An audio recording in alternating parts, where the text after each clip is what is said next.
Layer 2 ARC is genuinely one of ZFS's best features. But every single forum post you read is going to tell you otherwise. We're going to talk about why that is and why a lot of those forum posts are either just wrong, based on old data, or under a fundamental assumption that every single person has a workflow that very few people actually do, even in the enterprise. And so in this video, we're going to talk about what Layer 2 ARC is on ZFS, why NVMe drives have absolutely reset the understanding by what Layer 2 ARC is and why it's useful and when it's useful, and why so many forum posts are saying that you should not be using Layer 2 ARC. And even you'll watch videos from people who really know ZFS who will tell you that Layer 2 ARC is unnecessary. And I'm going to talk about why all that is untrue for the majority of workflows. And you don't have to believe me, because we're also going to be going through some awesome data that some guys from IX Systems did, the guys who run TrueNAS, about why Layer 2 ARC is so great, and NVMe. They did in-depth testing on so many different systems, and I'm going to leave a link to their video that you absolutely should watch. And it is a phenomenal explanation about why so many people think that Layer 2 ARC is bad, when in reality, the majority of workflows that I see most people using can be accelerated by NVMe Layer 2 ARC, especially ones in your home lab. All right, and so before we go ahead and add the Layer 2 ARC to our system, we want to go over what it is and some of the performance stuff here. So first, I'm going to talk about what Layer 2 ARC is, and then we're going to add it in, and then we're going to talk about the performance and why it's so great in today's age. So first off, I want to say, watch this video. It is an hour long, so you might not have time to, but if you're really interested in ZFS and how it all works, this is a phenomenal video, and I'm going to be using the charts from this. This was developed by the guys at IX Systems who did performance benchmarking on Layer 2 ARC with NVMe drives. It is a great watch, and the slides are phenomenal. I will leave a link to both of those down in the description. This is back in 2019. Definitely you want to check this video out. And I want to use this to talk about what the ARC is really quick. So ZFS has one of its probably best features is the ARC, which stands for the Adaptive Replacement Cache. Essentially what the ARC is it is a very fast RAM cache. So everything in ARC is stored in RAM, which is infinitely faster essentially than a spinning hard drive. RAM can be accessed incredibly quickly, and so the more data you have in RAM, the better off you are, because if you're pulling data from RAM rather than having to go to a hard drive, you are going to have a much better experience. And so the way that the ARC works is whenever a read is coming into your ZFS pool, so this right here is that blue read coming in, first the data is going to be checked to see if it's in the ARC. If it's in the ARC, it is just going to be immediately returned back to the client without having to go to any of the hard drives, SSDs, whatever. It doesn't have to go into the persistent storage at all. And so this is great. This is ultra low latency, great. And so the thing is, you only have so much RAM in your system. ZFS's ARC is also by far the smartest of all the RAM caching algorithms. So most RAM caching algorithms are just least recently used, where essentially it keeps the data in the RAM cache that's been used most recently. And then whenever it's running out of space in RAM and needs to get rid of some space, it'll just dump what it's not used most recently.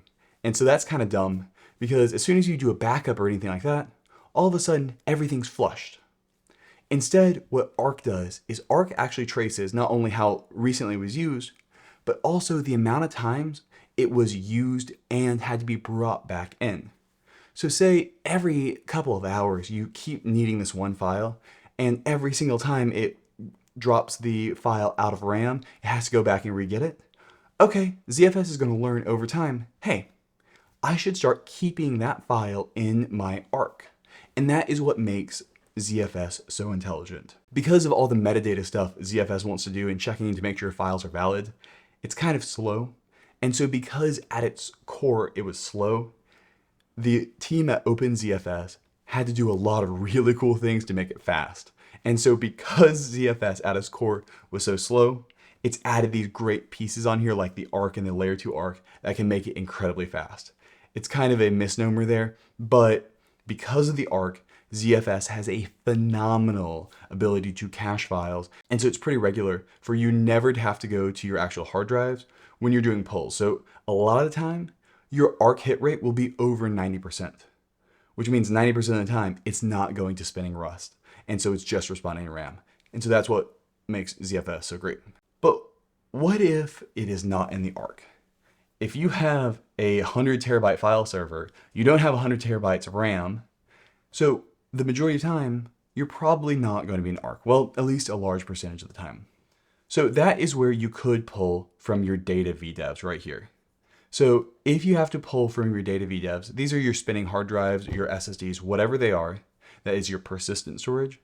Well, whenever a request comes in and it's not in the ARC, it's going to go ahead and grab not only the piece of the file you need, but if it thinks you're going to be reading it sequentially, it's going to grab the next few files. That's because sequential stuff is a lot easier to do rather than random. So it's like, hey, it's not that much more effort to get the next, in this case, 3 blocks.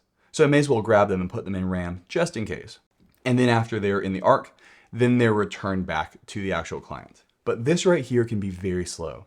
So say you have spinning hard drives, and if you're getting hit with a bunch of reads that are not in the ARC, you can really slow down because every single read takes an action and can really slow you down. So that's why we have this layer 2 ARC right here.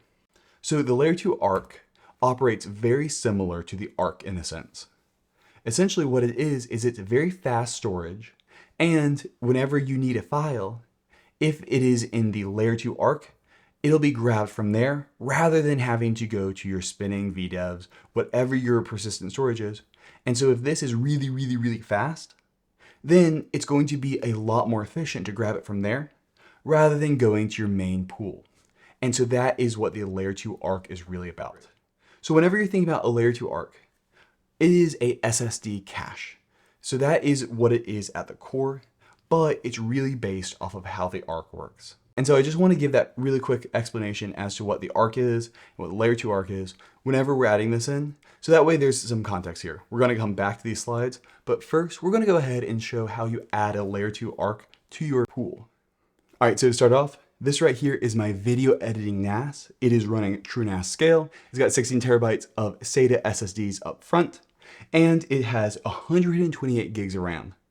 It also has a NVMe port in here, and I'm going to be installing a M.2 NVMe SSD in it to go over this. I will say it's only a 500 gig NVMe SSD, so this is not going to be the perfect explanation of it. That is why I'm going to be relying heavily on IX Systems data, just because all of my NVMes are currently in use that are larger, that would really help explain this. And another really important part about this is the fact that right now up front, they're all SSDs. But then I've got an HBA hooked up back here that hooks it up to 8 16 terabyte hard drives. And so hard drives are the only real case where having layer 2 ARC really makes sense. Technically, you could probably accelerate a SATA SSD workflow, but it's not going to be worth it in the same sense that hard drives are. And so if you're already running SSDs, layer 2 ARC is probably not going to help you, but what is really going to help is that hard drive pool. All right. So before we get started, I'm just going to go ahead and install this NVMe SSD in the system really quick. And I just got to take out this HBA, and then it'll go ahead and slot back in.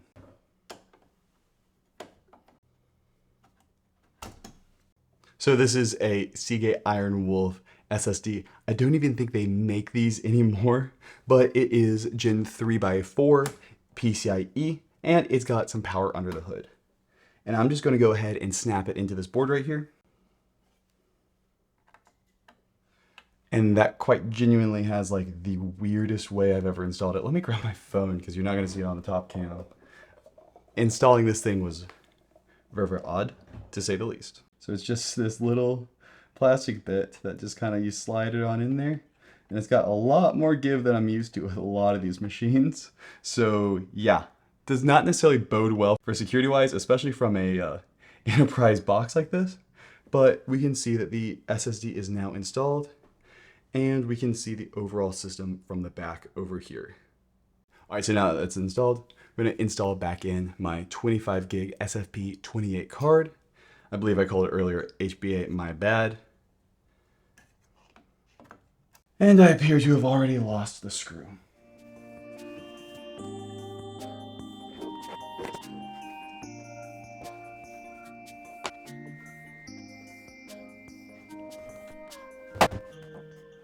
All right, so genuinely, I do not know where I found this screw. I was just walking over to turn off the cameras and it fell off of me somehow.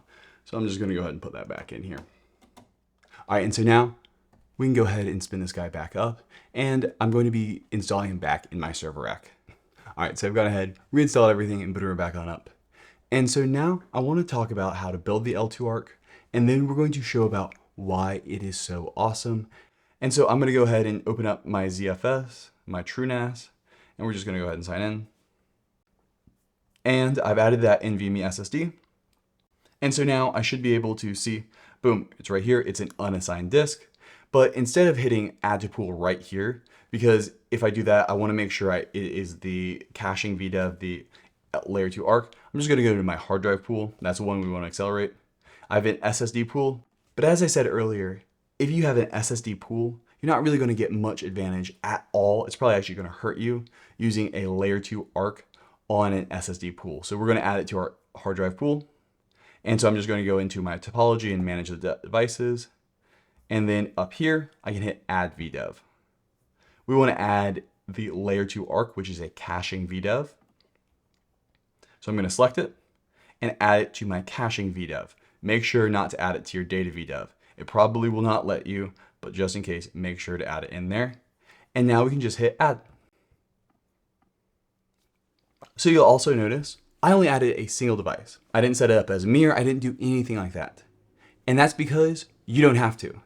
If this device fails, it's not a big deal because all the data in your layer 2 ARC is already in your data VDEVs. These persistent storage, all the data on there is already on spinning disks. It's already safe.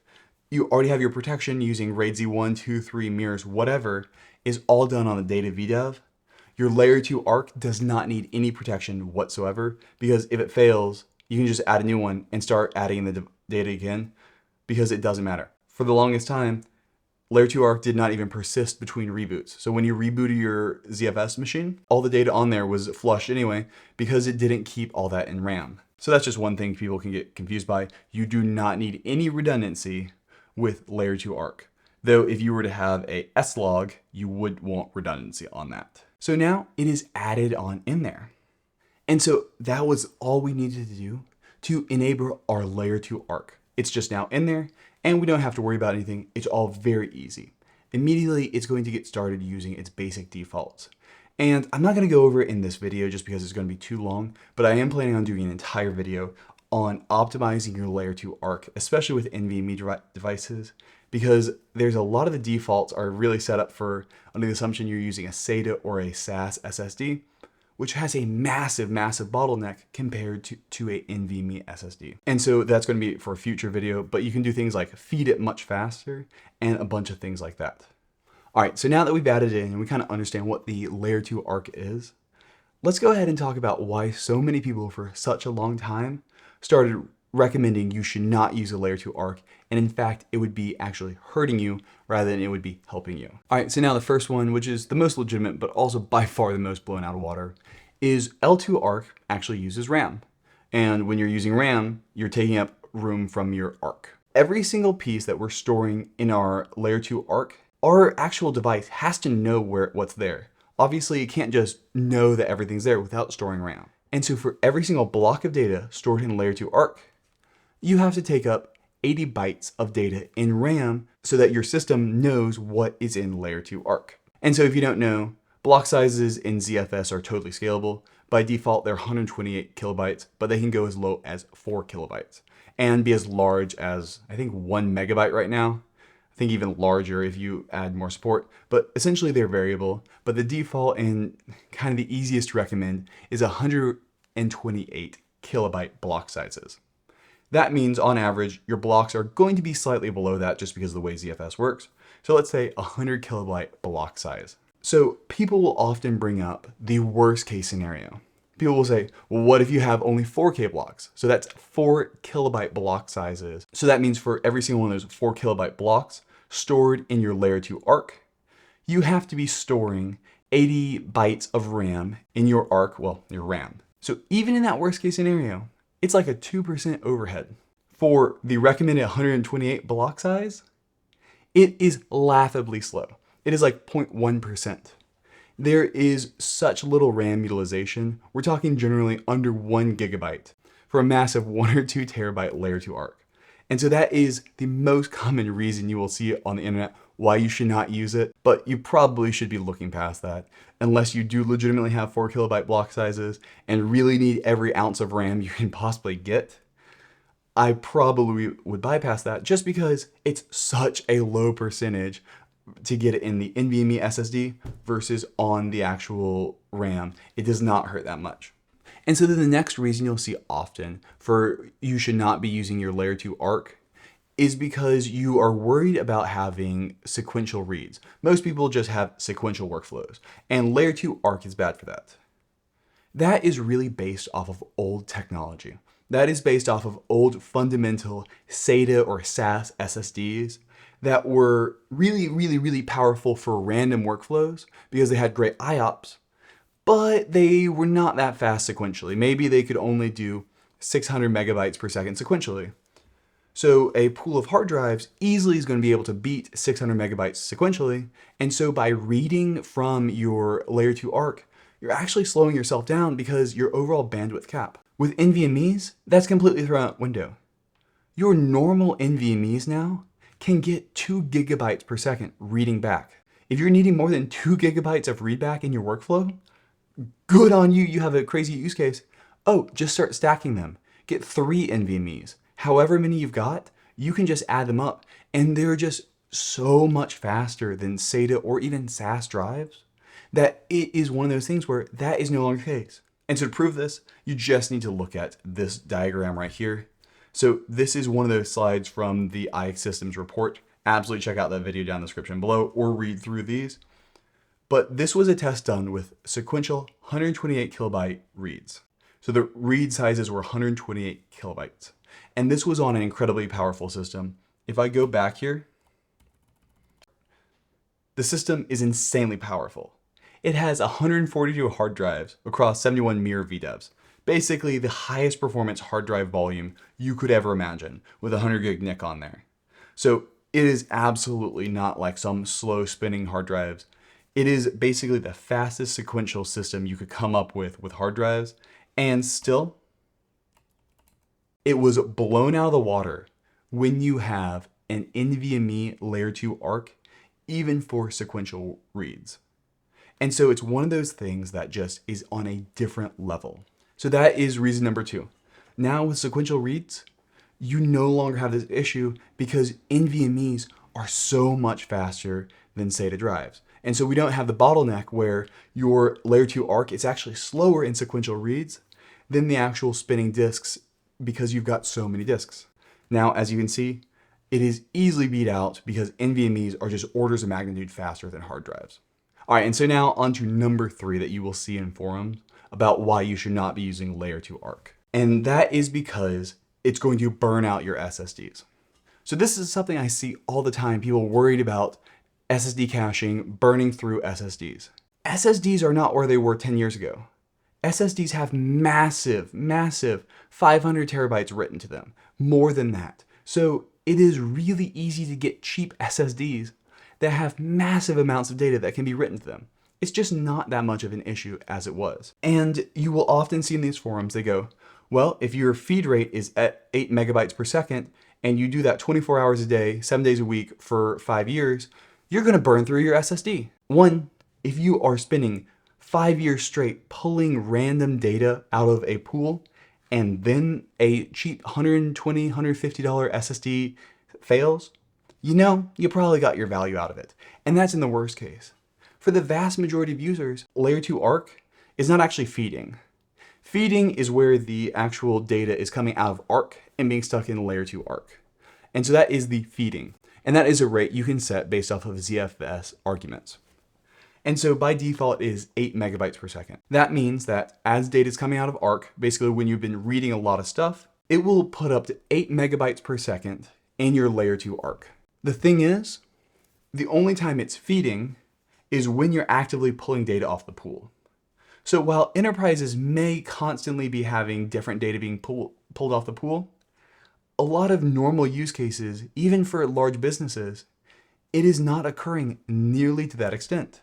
Maybe it's 10% of the time that data is actually being pulled off at its maximum rate.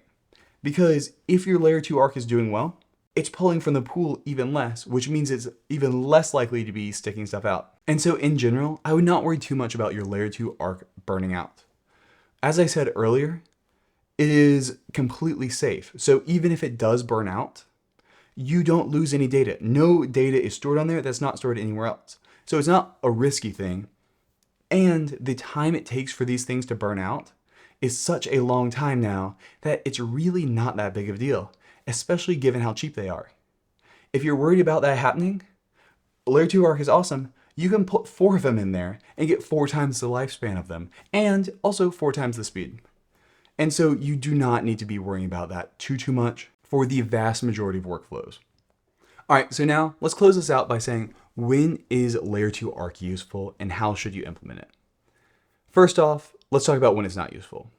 So the 2 places it's really not useful is when you are constantly writing. This is a device that you're only really ever writing to, and then maybe once in a blue moon you're reading from. This is something like maybe a backup. That's just a constant stream that really does not ever really need to be read from, and so it's not a big deal. If you're just constantly writing to the device, the Layer 2 ARC is not going to get usefully fed, and so you're really not going to get anything good out of it. It probably will not hurt you, especially if the Layer 2 ARC is fast, but it's really not going to help you. Don't bother with it. And 2, where it's definitely not going to help you is if you already have an SSD pool. You really do not need it. Now, maybe if you did metadata only for your SSD pool, that could be useful. But if you've already got an SSD pool, I would not bother with having a Layer 2 ARC. But for other people who generally have random reads or even sequential reads from a hard drive pool, that is where Layer 2 ARC can be super useful. Now, this is not a end-all be-all solution for everything. If you're really tight on RAM already, it might not be that useful. But anybody who's got at least like 8 gigs of RAM or more in a ZFS pool and does not have a massive like 10 terabyte Layer 2 ARC, you really should not need to worry about that kind of thing. But after that, it's pretty much useful for everybody, as long as you listen to one thing. It needs to be a fast NVMe drive. The whole reason why all those old rules about, Layer 2 ARC's not that helpful, was really kind of based off the fact that SSDs were fast in random reads, but not that fast sequentially, because they were generally bottlenecked by the SATA bus and SATA protocol, so they were not that fast. But NVMe drives just completely change that. Now, NVMe drives can do 2 gigabytes per second. And so that has what has just made this so much easier is your standard NVMe drives doing 2 gigabytes per second. Some of them do like 10 gigabytes per second now. It's absolutely insane. And so because of that, all that old knowledge is there. So if you are going to be doing Layer 2 ARC, unless you have a very specific workflow and maybe you're only metadata, you really should just be dumping it to an NVMe drive, because that's where you're going to get the real help. Another place that is not necessarily going to help you a ton is if all of your active data already fits in the ARC. So that is one test I've seen a lot of people do online, is showing, hey, look, the Layer 2 ARC didn't help at all. I had a 10 gig test file that I was randomly reading from, and I had 16 gigs of ARC. Look, when I added the Layer 2 ARC versus not having the Layer 2 ARC, there was no difference. Layer 2 ARC is useless. So if your active data set already fits in your ARC, Layer 2 ARC is not going to help you. But for the vast majority of people, that's not the case. Unless you're just booting the same VM over and over again, and that's all you're doing. The majority of people cannot afford to have enough RAM as they need a system disk for. And so for those people, having all of your active data set, or at least the vast majority of it, able to fit in Layer 2 ARC is absolutely huge. And so that is where Layer 2 ARC really shines, is where you've got a large active data set, but you can fit it all in one pool. And depending on your workflow, you may be able to speed this up by increasing the feed rate of the Layer 2 ARC to make it more likely that it is full of the good information. I've done that a few times for some workflows for guys who are video editors who are going to be working on a project and need a couple terabytes of footage during that project, but they're only working on it for a few days. So you can kind of bump up the feed rate for that and knowing like, hey, I want to get that project in the layer 2 arc as soon as possible. And so that way it's useful. So you can do a lot of tuning like that. But as long as you've got those things, layer 2 arc is so phenomenal. Yet so many people online say it's not, just because it's based off of old data, and they really are just back to the belief that, hey, enterprise is everything. That's all ZFS is used for, is enterprise. And enterprise people would burn out SSDs too quick.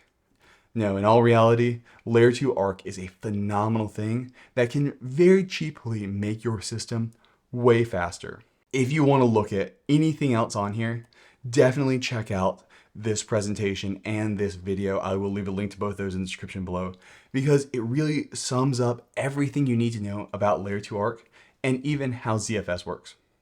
Go and leave any other tutorials you'd like to see me make in the comments below, and I will be having forum posts discussing this, because I'm sure it's going to be a lively discussion on forums.spacerex.co. And finally, if you want to hire me for a project, you're a videographer, and you want to build a really cool file server, hit me up. I've got a hire me link in the description below. All right, have a good one. Bye.